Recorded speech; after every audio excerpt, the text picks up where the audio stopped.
lang yung driver yun? Muntik pa tayong banggain? Patay yung makina. Alam kong patay. Naingit ka. Gusto mo sabay mamatay?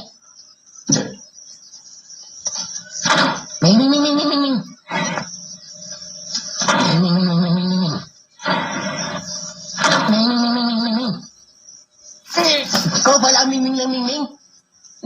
Akala ko motor na? May tatanong ako. Ano itatanong mo na naman? Ander kaya yan? Paano under to? Ming, ming, ming, ming. Ming, ming, ming, ming. Pusa ba ako? Tawag ang tawag sa akin. Pusa ba ako? Kilala niyo po yun, yung ginagaya ko.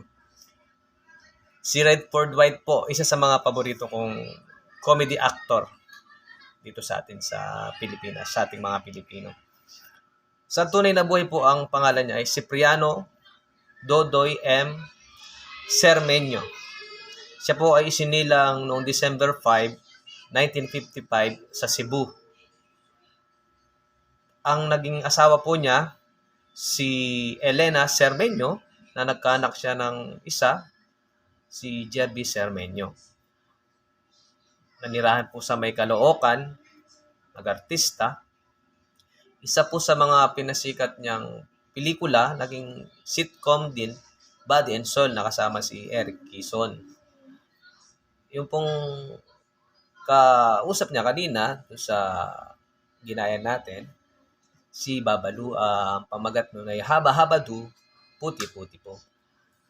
May mga pelikula din siya na Espirikitik, Ala Con Bisoy, Ale Halehoy.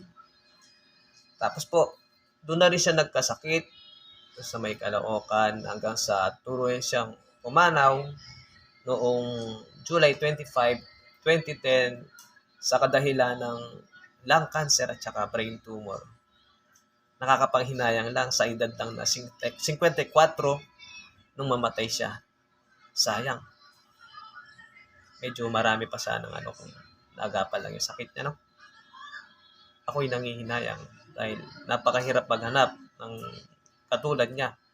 Napaka-rare, ibig sabihin, madalang. Pero meron na rin. Marami. Kaso, isa lang ang Redford White ng pelikulang Pilipino.